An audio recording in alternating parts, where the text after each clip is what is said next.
Hello, your friendly neighborhood host of the History of Comic Books podcast, JT Wheatley here, back again for another episode continuing the history of black characters in comic books. When we last left off, we had covered the beginning of black characters introduced in the American comic book and ended with the DC creation of Cyborg, and now we're going to keep going further down the list. One series that broached the once taboo subject of interracial relationships was Cloak and Dagger, who were created by Bill Manto and Ed Hennigan, first appearing in Peter Parker, The Spectacular Spider-Man number 64 on March of 1982. They would later get their own series that would last from 1983 to 1985, featuring the adventures of Tyrone Johnson, Cloak, and Tardy Bowen, Dagger. In their origin, Johnson and Bowen are young runaways who become fast friends before being kidnapped and forced to undergo drug experimentation that results in their powers. Cloak's powers emerged from the darkness that needed to be fed by the light, while Dagger's created a light that needed to be burnt off every 24 hours. As a result, on top of becoming lovers, they became codependent, as they both needed each other to live while also becoming a metaphor for the drug epidemic. They got their powers from a drug experiment, after all. In fact, Cloak and Dagger would frequently fight against drug dealers as a result, and while they no longer have their own series, they have become significant supporting players in the Marvel Universe, making appearances in everything from the Infinity Gauntlet to Civil War. Most recently, they got their own live-action TV show on Freeform, which premiered on June 7th, 2018, with Olivia Holt playing Dagger and Aubrey Joseph playing Cloak, part of the larger MCU film TV line. Black Goliath made his presence known, first as Bill Foster in The Avengers number 32 in September of 1966, created by Stan Lee and Don Heck, and then as Black Goliath in Luke Cage Power Man number 24 in April of 1975, whose persona was created by Tony Isabella and George Tuska. Essentially a black version of the Ant-Man, he has the power to greatly increase his size. Dr. Foster was a biochemist from Los Angeles who was hired by Dr. Hank Pym, Ant-Man, to be his assistant, helping him with his size-changing Pym particles. Soon, Foster was harnessing the particles for himself to become his own hero, Black Goliath, who can grow to a height of 15 feet with great strength. Foster would become another consistent hero in the Marvel Universe, joining the Avengers and Defenders at various points until his death in Civil War number 4 by Clor, the clone of Thor.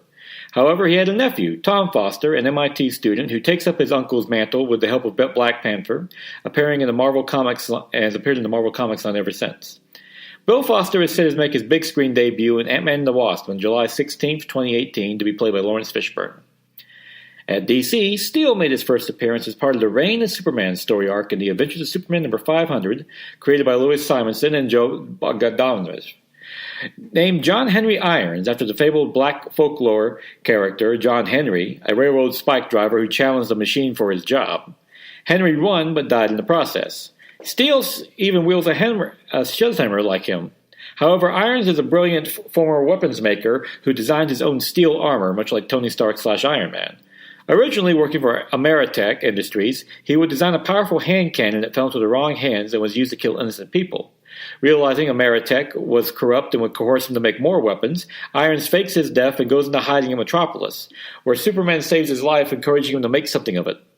Irons would later futilely try to help Superman when he fought Doomsday, only to be knocked unconscious and emerging from the rubble muttering, "I have to stop Doomsday."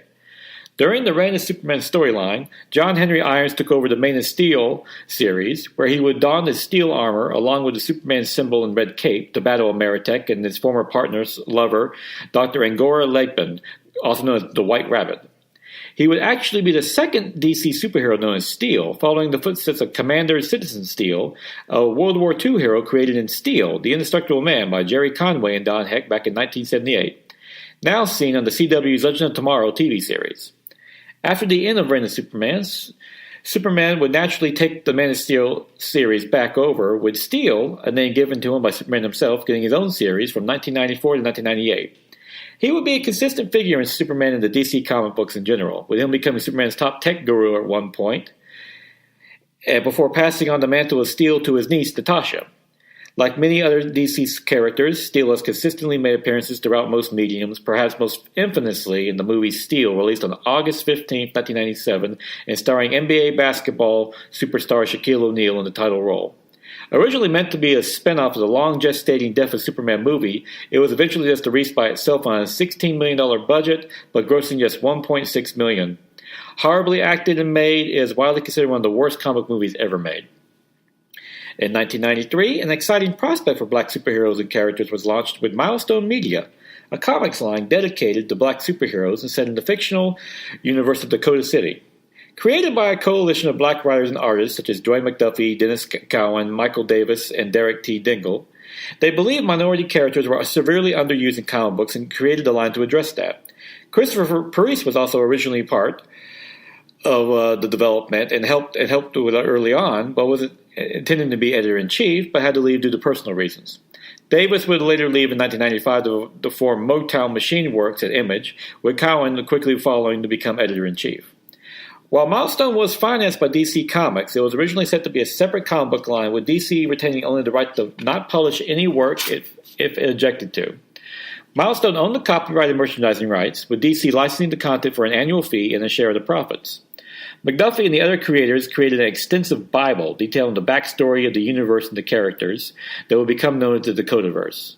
Much of this evolved around the Big Bang, which was detailed in Blood Syndicate No. 1, released in April 1993 by Dwayne McDuffie, Ivan Velez Jr., and Dennis Cowan, and Static No. 1 by Dwayne McDuffie and Robert L. Washington III, in which the police used an experimental tear gas on a large gang war at Paris Island. Instead, it created a host of superheroes and villains that soon overran the city. The original line launched with comics Static, Hardware, Icon, and Blood Syndicate, with their first company crossover, The Shadow War, happening the following year, and spinning off into two new series, Shadow Cabinet and Zombie, with Cobalt soon afterwards. Milestone even crossed over with the DC proper in The Worlds Collide in 1994. The deal with DC had several advantages, since it gave Milestone the marketing and distribution might of one of the big two comic book publishers. However, there were some disadvantages, as they were criticized by some independent black comic book creators for selling out to a white company, while DC did editorialize some content, such as an issue of Static where he is seen kissing his girlfriend on his bed with unopened condoms seen in the background. DC objected to it on moral grounds, saying that they're using sex to sell comics, and Milestone covered up this image in response. McDuffie would always claim it was because DC had a problem with black sexuality at the time. From this comic book line, two of the most notable ones was Icon and Static. Icon, who first appeared in Icon No. 1 on May of 1993, created by Dwayne McDuffie and M.D. Bright, was notable with how much he mirrored Superman in look and powers, but had a much different origin. While an alien like Superman, Icon instead landed in 1859 America at the height of slavery and is christened Augustus Freeman by his adopted slave mother, Marion. In the present, he is Augustus Freeman IV, having aged very slowly, and now working as a conservative corporate lawyer, only using his powers to perform quiet acts of charity. However, he is soon encouraged by his more liberal sidekick, Rocket, a teenage superhero who uses alien technology, to use his powers for the betterment of society and become a superhero. Arguably the most popular character from Milestone, though, was Static, who made his first appearance in Static No. 1 in June 1993, created by Dwayne McDuffie, Dennis Cowan, Michael Davis, and Derek Dingle, about Virgil Ovid Hawkins, a normal teenager who develops electrical powers after being exposed to a radioactive chemical, very much the Spider-Man Peter Parker mold of the line, down to being a comic book geek and a RPG geek as well. So successful was the character that eventually got his own cartoon series, Static Shock, that ran from September 23, 2000 to May 22, 2004 for 4 seasons and 52 episodes. The series was part of the larger DC animated universe, leading to the character to appear in Justice League Unlimited, and which also helped revive interest in Milestone Comics, which had been canceled after the line faltered in 1997 due to the larger speculation crash of the mid-1990s. Eventually, Milestone characters would be incorporated into the DC Universe in 2008, while also revealing the Earth M universe, where the original Dakotaverse still exists, with a plan to launch new titles in 2018. A forgotten and underused black character is Nubia, Wonder Woman's twin sister, who in the retcon of her origin, it was revealed that not one but 2 women were created from clay. Diana came from white clay, and Nubia came from black clay. Created in Wonder Woman No. 204 in January 1973 by Robert Kanigher and Don Heck, it is considered one of DC's first black Superwoman, though many actually attribute it to the more traditional Teen Titans character Bumblebee, who first appeared in Teen Titans No. 45 on December 1976, created by Bob Rozakis, Irv Novak, and Jose Delbo.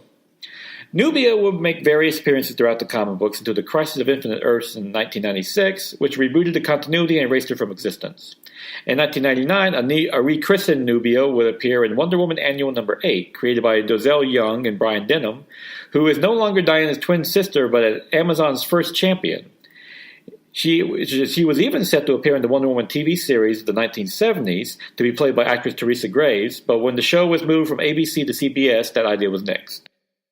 In the X-Men back at Marvel, Storm made her first appearance in 1975 in Giant Size X-Men No. 1 by Lynne and Dave Cockrum, created by a part of a larger, more multicultural team. Her alter ego being Aurora Monroe, she is a Kenyan princess and mutant with the power to control weather. Orphaned at a young age, she lived as a pickpocket before finally being recruited by Professor X to join the X-Men. Storm is considered by many to be not only one of the first major superwoman of African descent, but arguably Marvel's most important female character, often getting comparisons to Wonder Woman at DC. In fact, in DC vs. Marvel miniseries crossover of 1996, it was Wonder Woman that Storm faced off against. Storm would have a steady presence throughout the Marvel Universe, at one point even marrying T'Challa, Black Panther, and becoming the Queen of Wakanda, though that title was lost when they later divorced. She remains the mainstay with the X-Men, often portrayed as a team leader and as a quintessential member, despite not being an original one. In other media, Storm has appeared in nearly every cartoon featuring the X-Men, from the original X-Men Saturday morning cartoon in the 1990s to Wolverine and the X-Men. She made her live-action debut in X-Men the Movie on July 14, 2000, portrayed by actress Halle Berry, who would continue to play the character in X-Men 2, 2003, X-Men The Last Stand in 2006, and X-Men Days of Future Past in 2014. In 2016, Alexander Shipp would play a younger version of Storm in X-Men Apocalypse, along with making a cameo in Deadpool 2 in 2018. Outside of Marvel and DC, Frank Miller and Dave Gibbons created Martha Washington in the miniseries Give Me Liberty in 1991. Set in a dystopian future where America has been split into several extremist factions, the comic begins with her birth and follows her career as a revolutionary and war hero who decides the fate of the United States. Part political satire, at one point the Surgeon General was revealed to be an evil robot. It ended up being one of the most popular independent series ever produced, leading to several sequels by Miller and Gibbons. Brother Voodoo was introduced at Marvel in Strange Tales, number 169, on September 1973, created by Stan Lee, Lynne Wein, and John Romita Sr. Reportedly, Stan Lee came up with the general idea of a superhero with voodoo black magic powers, and Roy Thomas proposed the name Dr. Voodoo, which Lee immediately replied back, Brother Voodoo. When Romita was given the job of fleshing out the details, who would give him the name of Jericho Drum, an American-educated psychologist of Haitian descent, who returns home to Haiti, where he takes up the Brother Voodoo mantle. This was heavy set in black voodoo folklore, and led to many letters from actual voodoo practitioners attacking the character. Wein would dismiss this, stating that Marvel often stacked the letters pages with the most extreme responses, though his original depiction of being barefooted was rather justified. While he would become a lesser-known character after his initial run in Strange Tales by Lynne Wein and Gene Colan ended, he would be revived in the 2000s, and even get the name Dr. Voodoo when he inherited the mantle of Sorcerer Supreme from Doctor Strange. He even got his own series, Dr. Voodoo, Avenger of the Supernatural, in 2010 by Rick Remender, but was cancelled after just 5 issues. In the Ultimate line at Marvel, a separate universe in which the company tried to start fresh with their characters, Nick Fury was changed to a black man modeled after actor Samuel L. Jackson. This was, of course, not an uncommon practice, as previously mentioned, as Luke Cage's look in the Marvel's miniseries in 1994 by Kurt Busiek and Alex Ross used Jim Brown as a physical model. However, it would have larger consequences when Samuel L. Jackson himself would be cast to play the role, first appearing in the after-credits sequence of the Iron Man movie in 2008, and has played the character ever since in the MCU movies and TV shows. This was even incorporated into the regular Marvels line when Nick Fury Jr. was introduced in the miniseries Battle Scars in 2012, the black son of the current Nick Fury, who as a result has the Infinity Formula, the drug that keeps Fury youthful, in his DNA. Created by Matt Fraction, Chris Yost, Scott Eden, Colin Bunn, and Paul Neary, the series also served to introduce Phil Coulson from the films into an Agents of S.H.I.E.L.D. TV series in Marvel Comics as well. The Ultimate line created another significant black character in August 2011 when Miles Morales was introduced in Ultimate Fallout No. 4, created by Brian Michael Bendis and Sarah Pinelli, who stepped in to become the new Spider-Man when Peter Parker died in the Death of Spider-Man storyline. In fact, the son of a black man and a Puerto Rican woman. Side note, Morales would only be the second Hispanic character to take up the Spider-Man mantle, with Miguel O'Hara, who is of Mexican descent, being the first in Spider-Man 2099.